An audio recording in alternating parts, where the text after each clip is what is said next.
Boa noite.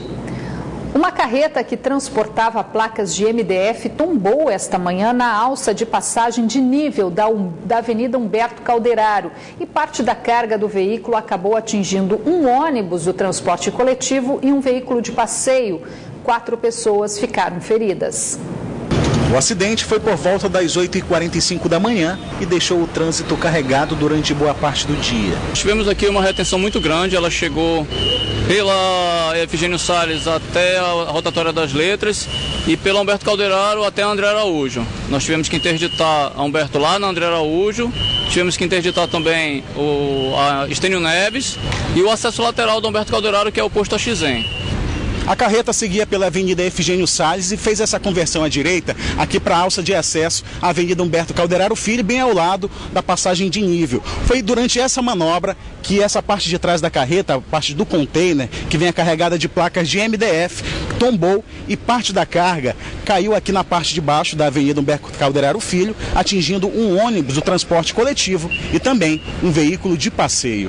A cobradora do ônibus atingido, o veículo da linha 446, que no momento do acidente transportava cerca de 15 passageiros, diz que tudo foi muito rápido e que por pouco não se machucou. Eu ouvi o barulho, né? Aí eu rapidamente olhei para o motorista, eu senti ele puxar o ônibus para o lado. Aí foi na hora que eu vi a carga caindo em cima do ônibus, eu corri para trás da cadeira do motorista. Eu consegui pular da cadeira rapidamente. No carro de passeio estava apenas o motorista, que também não se feriu. De acordo com o Corpo de Bombeiros, apenas 4 passageiros do coletivo precisaram de atendimento médico. Nós fomos acionados através do 93, onde um acidente, um tombamento, em cima do ônibus de um container. Não tivemos vítimas fatais, 3 vítimas que tivemos nessa ocorrência, apenas com escoriações, e uma criança, que todos já foram transportados para os hospitais para o pronto atendimento. O motorista da carreta, que pertence a uma empresa de transportes, fugiu do local.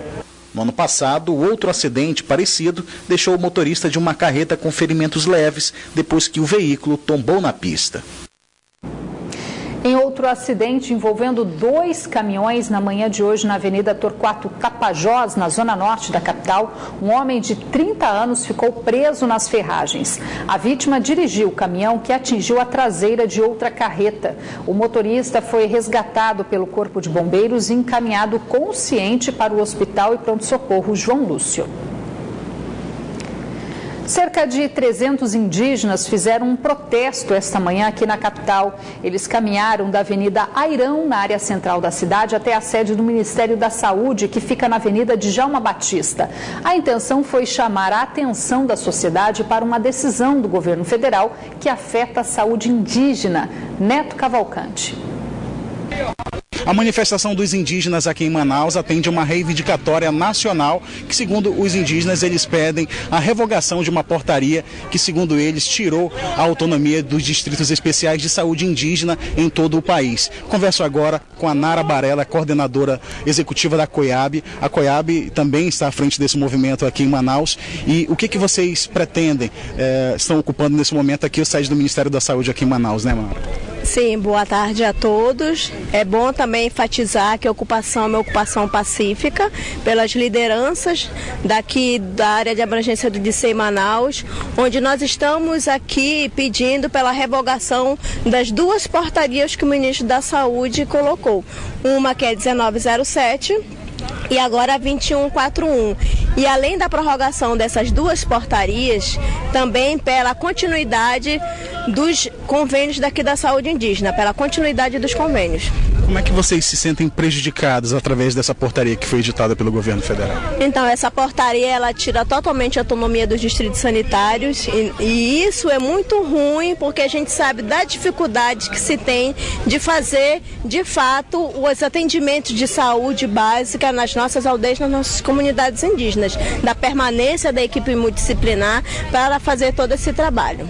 Você me contava que isso foi um direito adquirido e me dá um exemplo de como isso na prática vai interferir na vida do indígena que mora nas comunidades isoladas aqui do Amazonas. pela descentralização, né, o que acontece? Fica muito mais complicado de estar fazendo aquisição de equipamentos, de ter o combustível não somente no distrito, mas também que esse combustível chegue até os polos base para que essas equipes possam fazer a efetiva manutenção preventiva da saúde. Então é complicado, é um retrocesso total dos nossos direitos e isso a gente não quer. A gente quer que permaneça, né, da forma como está, porque da forma que está nós já temos problemas, imagine retrocedendo a tudo que a gente já vem conquistando pela luta do movimento indígena. Muito obrigado, Nara, pelas informações. E a luta dos indígenas continua aqui em Manaus. Eles estão reunidos nesse momento aqui dentro do Ministério da Saúde para produzir uma carta com reivindicações que vai ser enviada a Brasília. Neto Cavalcante para o Band Cidade. Após 4 dias de buscas, os bombeiros encontraram no início da tarde de hoje o corpo do menino de 7 anos que estava desaparecido após cair em um bueiro sem proteção na zona norte da capital. De acordo com as equipes de resgate, o corpo foi encontrado próximo a um condomínio no bairro Tarumã, na zona oeste da cidade, em um local de difícil acesso. No dia da tragédia, uma forte chuva atingia a capital e, segundo as testemunhas, a criança brincava na rua e caiu ao tentar pegar uma bola próximo ao bueiro. O Ministério Público do Amazonas está acompanhando o processo de desativação da cadeia pública Raimundo Vidal Pessoa, iniciado este mês. Esta manhã, os promotores fizeram uma vistoria no prédio. Esse é o cenário dentro da cadeia pública Desembargador Raimundo Vidal Pessoa, após ser totalmente desativada pela Secretaria de Estado de Administração Penitenciária. A equipe de reportagem teve acesso ao local esta manhã, junto com o secretário da SEAP. No interior do prédio, esvaziado no último dia 10, ainda há muita sujeira, e eram nessas condições insalubres que os presos eram mantidos à disposição da Justiça. Mas em algumas alas também é possível encontrar celas pintadas, com cortinas e camas sobrepostas. Esta manhã, promotores do Ministério Público Estadual também fizeram uma vistoria na Vidal Pessoa para verificar o processo de fechamento da unidade. Foi uma ação coordenada de várias instituições que viram e analisam a inviabilidade de continuar esse local como abrigo de detentos do sistema penitenciário, dada a insalubridade, as péssimas condições de colocar alguém, por mais hediondo que tenha cometido o crime, na situação em que hoje se encontra. O cumprimento de esvaziamento do prédio Centenário ocorreu depois da 4ª fuga do ano na unidade. Um grupo de detentos conseguiu escapar por meio desta cela que teve a grade danificada. A desativação por completo da Vidal foi adiada 3 vezes desde a recomendação do Conselho Nacional de Justiça, após a última vistoria do CNJ em 2013 e uma ação do Ministério Público do Estado. A partir de hoje ela não recebe mais preso, mas ainda tem uma estrutura nossa aqui que permite com que a Secretaria ainda tenha compromisso com esse prédio. Inicialmente com o nome de Casa de Detenção de Manaus, a cadeia pública teve a sua construção iniciada em 1904 e concluída em 1906. Instituída por lei em estilo colonial, com uma área de 15 mil metros quadrados, foi inaugurada em 19 de março de 1907. 2 policiais morreram na tarde de ontem após trocarem tiros com supostos traficantes em Iranduba. As vítimas são o investigador da Polícia Civil, Genelson Carlos Duarte Mota, de 46 anos, e o sargento PM da Reserva, Rubenício da Silva Alexandre, de 59 anos. De acordo com a polícia, o investigador teria recebido uma denúncia sobre um suposto carregamento de drogas no porto do município e teria seguido para a área na companhia do sargento. Ao se depararem com os suspeitos, que ainda não foram identificados e seguem foragidos, houve troca de tiros e os policiais foram atingidos. No local, foram apreendidos 140 quilos de maconha do tipo skunk e uma submetralhadora. Agora vamos conferir a previsão do tempo para amanhã, aqui na capital e também em algumas cidades do interior. Em Manaus, a previsão é de tempo encoberto, com chuva fraca. As temperaturas variam entre 27 e 32 graus. Em Carauari, o tempo fica encoberto, com possibilidade de pancadas de chuva, mínima de 26 e máxima de 30 graus. Em Envira, a previsão é de tempo encoberto e pouca chuva. As temperaturas variam entre 22 e 30 graus. Em Presidente Figueiredo, a previsão também é de tempo encoberto e as temperaturas variam entre 26 e 31 graus. Cerca de 200 ciclistas realizaram uma manifestação na noite de ontem em protesto à morte de mais um ciclista, ocorrida na última segunda-feira, desta vez na Avenida Grande Circular, na zona leste da capital. A vítima foi atingida por um micro-ônibus do transporte alternativo que o motorista teria fugido sem prestar socorro à vítima. A quarta vítima de acidente de trânsito em Manaus este ano será lembrada por um gesto nobre que faz um alerta e evidencia o crescimento da violência nas ruas da cidade. O protesto contou com cerca de 100 ciclistas que percorreram mais de 9 quilômetros da Bola do Coroado até o local do acidente.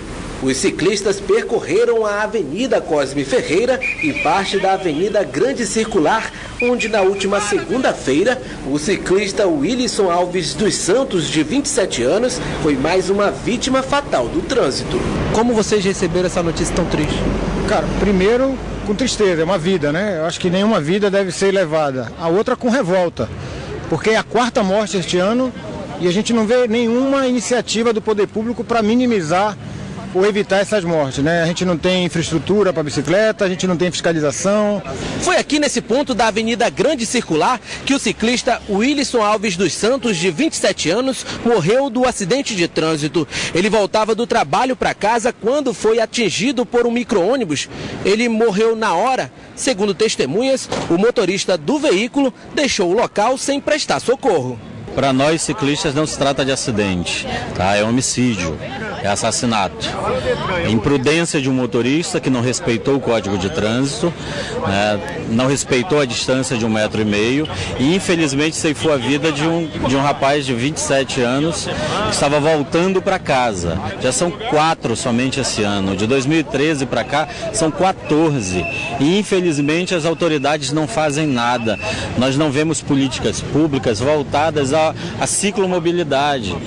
Segundo o Pedala Manaus, existem hoje mais de 5.000 ciclistas em Manaus. A maioria utiliza a bike como veículo de locomoção. Só que falta espaço exclusivo para a circulação dos ciclistas, o que acaba trazendo risco para quem enfrenta o trânsito. O pessoal não respeita muita gente, principalmente esses motoristas da Zona Leste, que chamam amarelinho. Eles tiram muito a fina da gente e tentam cortar a gente e não respeita a gente. O risco ele parte a partir do momento que você sai com a bicicleta e as pessoas não olham a bicicleta como um transporte, elas olham como um brinquedo, que na verdade não é. Indo para o local do protesto, encontramos no caminho o Leandro, que todos os dias atravessa a cidade em cima de uma bicicleta. Ele circula livremente em uma das avenidas mais movimentadas de Manaus, sem os itens de segurança, e reconhece que pode se tornar presa fácil entre os veículos grandes. Eu não tenho muito medo, né? Porque eu estou acostumado já, mas aí sente um receio, né, de acontecer algum acidente. De uma hora para outra pode acontecer, né? É rápido, então. Eu não me comprei ainda, mas eu vou comprar, né? Porque a gente precisa. Não sabe o que pode acontecer, né? Em uma metrópole de mais de 2 milhões de habitantes, onde existem mais de 5.000 ciclistas e mais de 800 mil carros, não falta espaço, nem tampouco sinalização. O que falta é consciência e respeito entre quem vai e quem vem.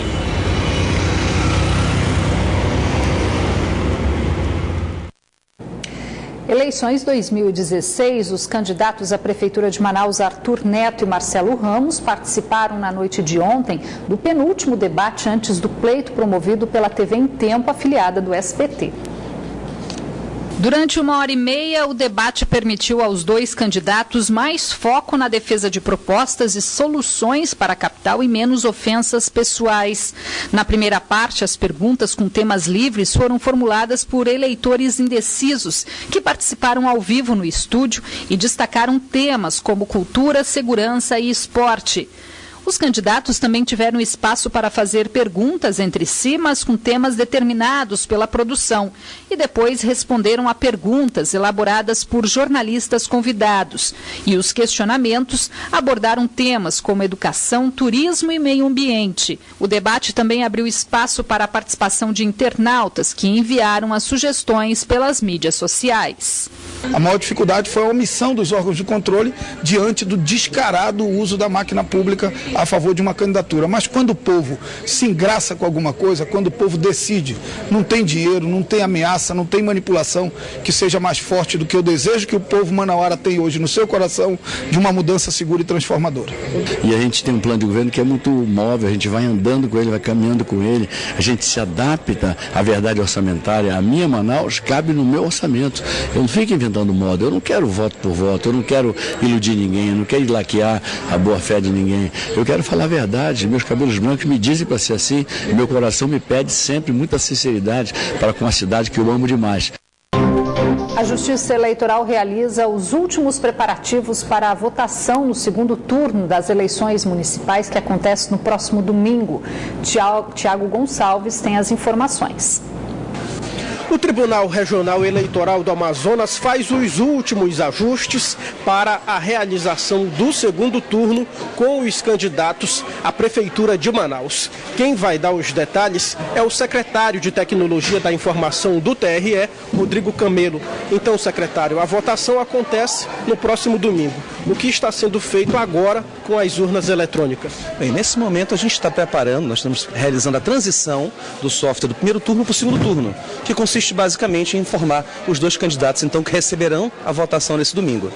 O que muda em relação à primeira etapa das eleições? Bem, basicamente é o fato de só ter um cargo a ser votado. Agora, como vai ser feita a distribuição das urnas? Bem, nós terminamos então essa transição do software na data de amanhã. E a gente, no mesmo momento, ato contínuo, nós começamos a carregar essas urnas nos veículos que vão distribuí-las na sexta-feira. O processo de votação no segundo turno deve ser mais rápido? Com certeza, com um só cargo eletivo, a gente inclusive vai ter um cuidado, já que as urnas são as mesmas do primeiro turno, elas já foram substituídas aquelas que tiveram um comportamento um pouco mais lento, então de tal forma que a votação domingo com certeza será muito mais rápida. Agora aqui no depósito vocês obedecem a toda uma logística, né? Não, com certeza, a gente chega aqui, tem todo um procedimento de inserir novas memórias de resultado, que na verdade que recebem a votação no segundo turno. Fora isso, nós efetuamos novamente o lacre na urna eletrônica e ela já fica pronta, portanto, para a votação no domingo. Está certo, secretário. Obrigado pelas suas informações. Tiago Gonçalves para o Band Cidade. Após diversos adiamentos, o Tribunal Regional Eleitoral encerrou agora à tarde o julgamento do processo que pedia a segunda cassação do governador do estado e do vice. O voto de Minerva, do presidente do TRE, absolveu das acusações José Melo e Henrique Oliveira. O Tribunal Regional Eleitoral do Amazonas começou a julgar esse processo em junho desse ano. Até então, 3 juízes haviam votado contra e outros 3 a favor da cassação do governador José Melo e do vice dele, Henrique Oliveira. A decisão do processo saiu do voto de Minerva, do presidente da Corte Eleitoral do Amazonas, que destacou que os fatos praticados pelo governador e o vice não desequilibraram o pleito e votou pela improcedência da representação. Julgo improcedente a demanda, no que se refere aos fatos relacionados ao programa Amazonas Odontomóvel e contratação da empresa NSD. Nesse processo, o governador José Melo e o vice dele, Henrique Oliveira, eram acusados de cometer diversos crimes eleitorais durante as eleições de 2014. Um deles é que eles teriam usado uma empresa fantasma para desviar dinheiro público, dinheiro que teria sido usado para a compra de votos. Esta é a primeira vez que o TRE do Amazonas absolve o governador José Melo e Henrique Oliveira de acusações que já levaram os dois a serem cassados em outro processo. Em janeiro deste ano, ambos foram cassados em outro processo ajuizado pela coligação Renovação e Experiência do senador Eduardo Braga, segundo colocado nas eleições de 2014.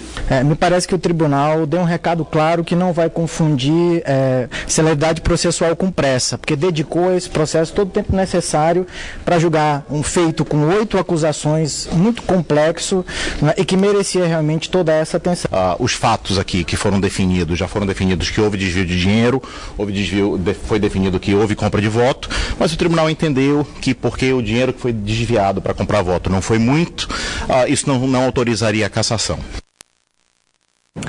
E o Band Cidade fica por aqui, mas continua na internet, onde você pode acompanhar outras notícias nas redes sociais Facebook e Twitter da Band Amazonas. Para rever nossas reportagens, acesse youtube.com/bandamazonas e vá no link vídeos. Logo após a propaganda eleitoral, você acompanha as principais notícias do dia no Brasil e no mundo, no Jornal da Band. Boa noite para você, a gente volta a se encontrar amanhã. Até lá!